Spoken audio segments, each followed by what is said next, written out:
Hello friends, welcome to Sreesan's art and kitchen. எல்லோரும் எப்படி இருக்கீங்க? நல்லா இருக்கீங்கன்னு நினைக்கிறேன். நம்ம சேனல் வீடியோவை தொடர்ந்து பார்த்துக்கிட்டு வரவங்களுக்கும் நம்ம சேனலை சப்ஸ்கிரைப் பண்ணியிருக்கிறவங்களுக்கு என்னுடைய மனமார்ந்த நன்றிகள்.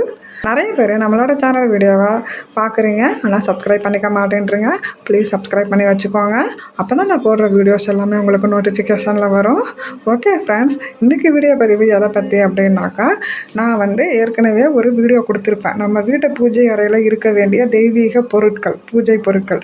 அந்த பூஜை பொருட்களை நம்ம எப்படி வச்சு வழிபாடு பண்ணினா அதுக்கு உண்டான பலன் நமக்கு முழுமையாக கிடைக்கும், அதை பற்றின பதிவு தான் நான் உங்களுக்கு கொடுக்குறேன். தெய்வீக பூஜை பொருட்கள் வீடியோ லிங்கையும் நான் உங்களுக்கு கொடுக்குறேன்.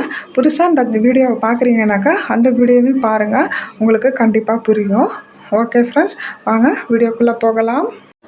இப்போது இந்த தெய்வீக பூஜை பொருட்கள் எல்லாத்தையுமே நீங்கள் இந்த மாதிரி முறையில் வச்சு வழிபாடு பண்ணிக்கிட்டு வந்தீங்க அப்படின்னாக்கா அதனுடைய பலன் உங்களுக்கு முழுமையாக கிடைக்கும். வாங்க எப்படி பண்ணணும்னு பார்க்கலாம். நம்ம வீட்டு பூஜை அறையில் இருக்க வேண்டிய தெய்வீக பொருட்கள் அப்படின்னு பார்த்தோன்னா மஞ்சள், குங்குமம், சந்தனம், ஜவ்வாது, பச்சை கற்பூரம், இது மாதிரி பன்னீர் எல்லாமே இருக்குதுங்க. அதே மாதிரி பொருட்கள் சொன்னேன் நான்.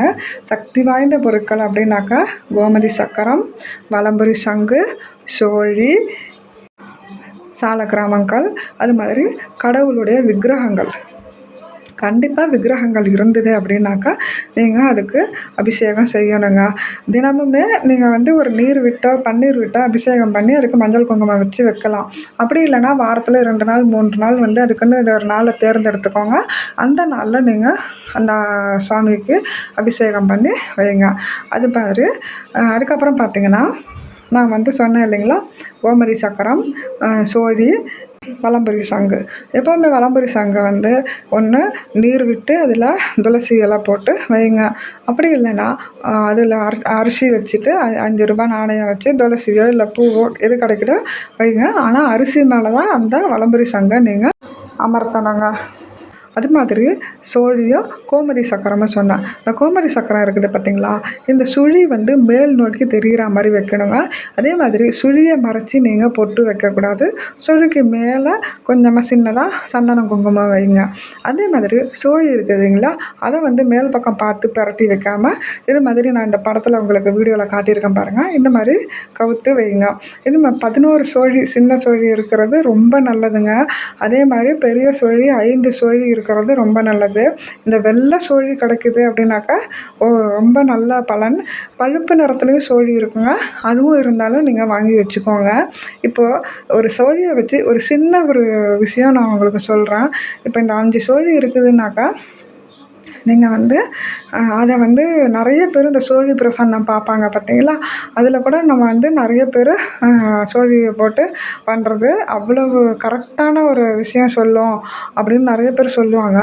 அதே மாதிரி தாங்க இதில் நம்ம பிரசன்னெல்லாம் பார்க்குறதுக்கு நமக்கு அந்த அளவுக்கு எல்லோரும் தெரிஞ்சிருக்க மாட்டாங்க, தெரியவும் தெரியாது. அதனால் இதில் சோழிக்கு என்ன பண்ணுங்கள், நீங்கள் அந்த சோழியை எடுத்து கையில் ஒரு குலுக்கு குலுக்கிட்டு வச்சுங்க. அதே மாதிரி அதை சோழி அப்பப்போ தொட்டு பார்த்துக்கோங்க. ஏன்னா நீங்கள்லாம் பார்த்தீங்கன்னா அப்போல்லாம் அந்த காலத்துலலாம் பல்லாங்குழியில் சோழி போட்டு விளையாடுவாங்க. அது சலக்குன்னு சத்தம் கேட்கும். அந்த சோழி அப்படி எடுக்கிறது அப்படி ஒரு குழியில் போடும்போதும் அவ்வளவு அழகாக இருக்குங்க. அந்த சோழியோட சத்தம் நம்ம வீட்டில் கேட்டுக்கிட்டே இருந்தாக்கா மகாலட்சுமி நம்ம வீடு தேடி வருவா அப்படின்னு சொல்லுவாங்க. அதுக்கப்புறம் பார்த்தீங்க அப்படின்னாக்கா இந்த பொருட்கள் எல்லாத்தையுமே சின்னதாக ஒரு சிகப்பு நிற துணி வச்சு அது மேலே வைங்க. மகாலட்சுமிக்கு சிகப்பு வண்ணம் அப்படின்றது ரொம்ப ரொம்ப உகந்தது. அதனால தான் இந்த துணி மேலே இந்த பொருட்களை வைக்க சொல்கிறேன். ராஜகோமதி சக்கரம் இருந்தது அப்படின்னாக்கா அது 1 இருந்தாலே போதுங்க, உங்களுக்கு அற்புதமான பலன் கொடுக்கும் ராஜகோமதி சக்கரம். அது மாதிரி ஒரு ராஜகோமதி சக்கரம் இருக்குதுன்னாக்கா நீங்கள் ஒரு 6 ஒத்தப்படை இருக்குதுன்னா சின்ன கோமதி சக்கரம்னாக்கா ஒரு 6 வாங்கி வச்சுக்கோங்க. இதையும் சேர்த்து கணக்கு பண்ணி ஒத்தப்படையில் வரா மாதிரி நீங்கள் வச்சுக்கோங்க. அதுக்கப்புறம் பார்த்திங்கன்னா ஒரு சோழியை நம்ம கேஷ் பாக்ஸில் பர்ஸில் வச்சுக்கிறது அந்த மகாலட்சுமியை நம்ம கூடயே வச்சுருக்கிற மாதிரி ஒரு ஒரு பாசிட்டிவான ஒரு விஷயத்த நமக்கு கொடுக்குங்க. அதே மாதிரி இந்த சோழியை வந்து வாரம் எடுத்து நீங்கள் தினமுமே க்ளீன் பண்ணி வைக்கணுன்றது கிடையாதுங்க. வாரத்தில் ஒரு முறையாவது எடுத்து சுத்தம் பண்ணிவிட்டு ஒரு குலுக்கி அதை அந்த சத்தத்தை நீங்கள் உங்கள் காதுபட கேட்டு அதில் ஒரு ஆனந்தம் நமக்கு மகாலட்சுமி தாயார்கிட்ட வேண்டிக்கிட்டு பணம் காசு கையில் தங்கணும், நல்ல வருமானம் வரணும்னு நீங்கள் மனசில் நினச்சிக்கிட்டு நீங்கள் உங்கள் பூஜை அறையில் வைங்க. மகாலட்சுமி தாயார் படம் இருந்தாலும் சரி, இல்லை விக்கிரகம் வச்சுருந்தாலும் சரி, அதுக்கு முன்னாடி நீங்கள் இதை வச்சு வழிபாடு பண்ணிக்கோங்க. அது ஒரு நல்ல ஒரு பலனை உங்களுக்கு கொண்டு வந்து சேர்க்குங்க. ஓகே ஃப்ரெண்ட்ஸ், இது எனக்கு தெரிஞ்ச ஒரு விஷயம். அன்றைக்கி நான் வந்து உங்களுக்கு தெய்வீக பொருட்களை பற்றி மட்டும்தான் சொன்னேன். அது எப்படி வைக்கணுன்றத நான் சொல்லலை. அதனால் இந்த வீடியோ பதிவில் அதை பற்றி உங்களுக்கு நான் கொடுத்துட்டேன். இந்த வீடியோ பதிவு உங்களுக்கு பிடிச்சிருக்குது அப்படின்னாக்கா மறக்காமல் நம்மளோட வீடியோவை உங்களோட ஃப்ரெண்ட்ஸ் அண்ட் ஃபேமிலிக்கு ஷேர் பண்ணுங்கள். நம்ம சேனலை சப்ஸ்கிரைப் பண்ணிக்கோங்க. வேறு ஒரு வீடியோ பதிவில் உங்களை நான் மீட் பண்ணுறேன் ஃப்ரெண்ட்ஸ். நன்றி, வணக்கம்.